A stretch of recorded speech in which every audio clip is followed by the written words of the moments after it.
नमस्कार दोस्तों, आप सभी का स्वागत है आपके अपने YouTube channel education experience expo में। मैं हूं नीरज कुमार कैथल।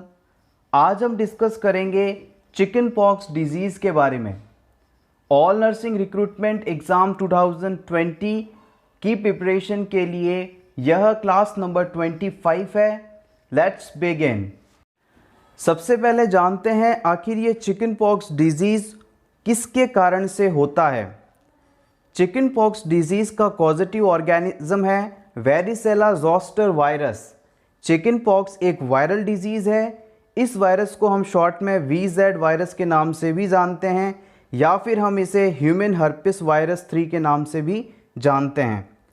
आम बोलचाल की भाषा में चिकन पॉक्स को माता का निकलना कहा जाता है। नेक्स्ट है route of transmission. Chicken pox disease respiratory system से संबंधित डिजीज़ है और यह इसका मोड ऑफ ट्रांसमिशन है droplet infection and droplet nuclei. यह ड्रॉपलेट इन्फेक्शन और droplet nuclei face to face contact आदि से फैलता है। Incubation period.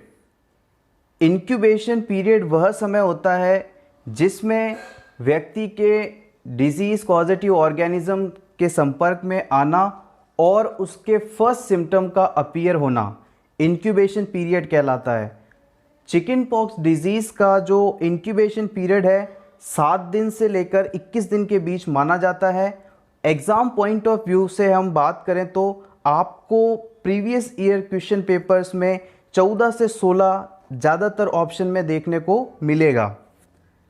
नेक्स्ट है इस डिजीज़ का कम्युनिकेबल पीरियड। कम्युनिकेबल पीरियड का मतलब होता है कि यह डिजीज़ एक व्यक्ति से दूसरे व्यक्ति में किस समय ज़्यादा फैलता है या फैलता है। 1 to 2 days before and 4 to 5 days after producing rashes. Chicken pox disease में जो रैशेज़ आते हैं, जो छोटे छोटे दाने निकलते हैं, इन दानों के निकलने से 1 से 2 दिन पहले और दाने निकलने के 4 से 5 दिन बाद यह डिजीज़ काफ़ी फैलता है। यही इसका कम्युनिकेबल पीरियड माना जाता है। अब बात करते हैं most affected age group. Chicken pox disease condition सबसे ज़्यादा 10 वर्ष तक के बच्चों में देखने को मिलती है, लेकिन यह किसी भी उम्र के व्यक्ति को प्रभावित कर सकता है। सीज़न। चिकन पॉक्स डिजीज़ मुख्य रूप से लेट विंटर और इन अर्ली स्प्रिंग के दौरान फैलता है। विंटर सीज़न दिसंबर से जनवरी के बीच माना जाता है। इस दौरान काफ़ी ठंड पड़ती है। स्प्रिंग सीज़न यानी वसंत ऋतु, यह समय फरवरी से मार्च के बीच माना जाता है। अर्ली स्प्रिंग फरवरी और मार्च के महीने को बोल सकते हैं आप इंडियन सिस्टम के अकॉर्डिंग। उसके बाद rash, malaise, itching, headache, backache, loss of appetite. साधारणतया फीवर लगभग सभी बीमारियों में देखने को मिलता है। रैशेस का मतलब है शरीर पर छोटे छोटे दानों का निकलना। मैलेज का मतलब है a general feeling of being slightly ill और unhappy without any particular reason. Malaise का मतलब है कि किसी पर्सन में बिना किसी कारण विशेष के बीमार या नाखुश महसूस करना। इचिंग का मतलब होता है बहुत ज़्यादा खुजली होना। इसमें सर दर्द होता है, कमर में दर्द हो सकता है, व्यक्ति को भूख नहीं लगती। इस डिज़ीज़ का जो इम्पॉर्टेंट पॉइंट है वो है रैशेस का प्रेजेंट होना। रैशेस का प्रेजेंट होना इसके डायग्नोसिस में भी एक महत्वपूर्ण रोल निभाता है। रैशेस की बात करें तो रैशेस वेसिक्युलर फॉर्म में होते हैं और प्लियोमॉर्फिज्म प्रेजेंट होती है। अब ये प्लियोमॉर्फिज्म क्या होता है? प्लियोमॉर्फिज्म एक ऐसी कंडीशन है जिसमें एक समय में एक स्थान पर इस डिजीज़ में पाए जाने वाले 3 तरह के जो दाने हैं, पैप्यूल, वेसिकल, क्रस्ट आदि मौजूद रहते हैं। एक ही समय पर एक ही स्थान पर पैप्यूल, वेसिकल और क्रस्ट, इन सभी प्रकार के रैशेस का मौजूद होना प्लियोमॉर्फिज्म कहलाता है। यह इस डिजीज़ का इम्पॉर्टेंट कैरेक्टरिस्टिक साइन है। आइए जानते हैं पैप्यूल, वेसिकल और क्रस्ट के बारे में। पैप्यूल क्या होता है? पैप्यूल एक गुलाबी या लाल उभार होता है जो कि कुछ दिनों बाद फूट जाता है। वेसिकल्स क्या होता है? Vesicles small fluid filled blisters होते हैं, फफोले होते हैं जिनमें फ्लूइड भरा रहता है और यह एक दिन निकलते हैं और उसी दिन ये फूट जाते हैं और इनका फ्लूइड बाहर आ जाता है।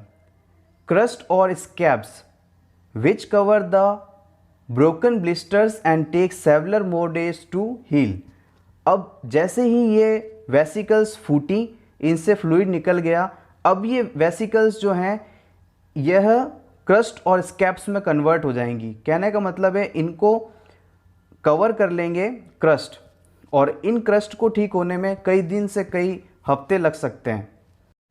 रैशेस से संबंधित एक इम्पॉर्टेंट पॉइंट और है, जो चिकन पॉक्स में रैशेस होते हैं वह फीवर आने के 24 घंटे के भीतर ही अपीयर हो जाते हैं। फीवर आने के 24 घंटे के भीतर व्यक्ति में दाने या रैशेस निकल जाते हैं। यह इस डिज़ीज़ का एक इम्पॉर्टेंट पॉइंट है। अब हम नेक्स्ट बात करते हैं डायग्नोसिस की। चिकन पॉक्स डिजीज़ का डायग्नोसिस मेनली इसके सिम्टम्स को देखकर किया जाता है। सिम्टम्स में मेन पॉइंट है रैशेस का होना। अगर फिर भी डॉक्टर को या हेल्थ केयर प्रोवाइडर को कन्फ्यूजन रहता है, डाउट रहता है, तो वह ब्लड टेस्ट करवा सकता है या फिर कल्चर टेस्ट करवा सकता है इन लीजन से सैंपल लेकर।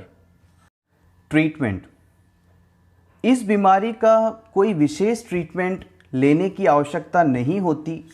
अगर मान लीजिए आपको किसी तरह का कोई कॉम्प्लिकेशन हो रहा है इस बीमारी का, तो आप ट्रीटमेंट ले सकते हैं, अन्यथा यह डिज़ीज़ अपने आप कुछ दिनों में ठीक हो जाती है।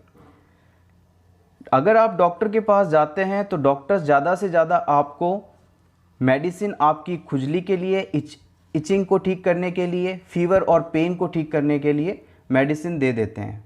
कई बार कुछ डॉक्टर्स एंटीवायरल ड्रग्स भी देते हैं, हालांकि इनकी इतनी ज़रूरत नहीं पड़ती। लास्ट में इस डिज़ीज़ से होने वाले कुछ कॉम्प्लिकेशंस की बात करें। इस डिज़ीज़ में कई सारे कॉम्प्लिकेशंस हो सकते हैं, लेकिन ज़्यादातर जो है बैक्टीरियल इन्फेक्शन ऑफ स्किन और रेस सिंड्रोम, ये दो मुख्य रूप से देखने को मिलते हैं। इसके अलावा कई सीवियर हो सकते हैं जिसमें स्वेलिंग आ सकती है ब्रेन के अंदर, या फिर हो सकता है कि प्रेगनेंसी के दौरान अगर चिकन पॉक्स हो जाए तो बेबी को काफ़ी डिस्ट्रेस हो सकता है, आदि कई सारे कॉम्प्लिकेशंस हैं। तो फ्रेंड्स, ये था हमारा आज का वीडियो चिकन पॉक्स डिजीज़ के बारे में। वीडियो कैसा लगा कमेंट सेक्शन में ज़रूर बताइएगा। अगर आपको ये वीडियो अच्छा लगा हो तो प्लीज़ इसे लाइक कर दीजिए। इसी तरह के वीडियोस हम रेगुलरली अपलोड करते रहते हैं।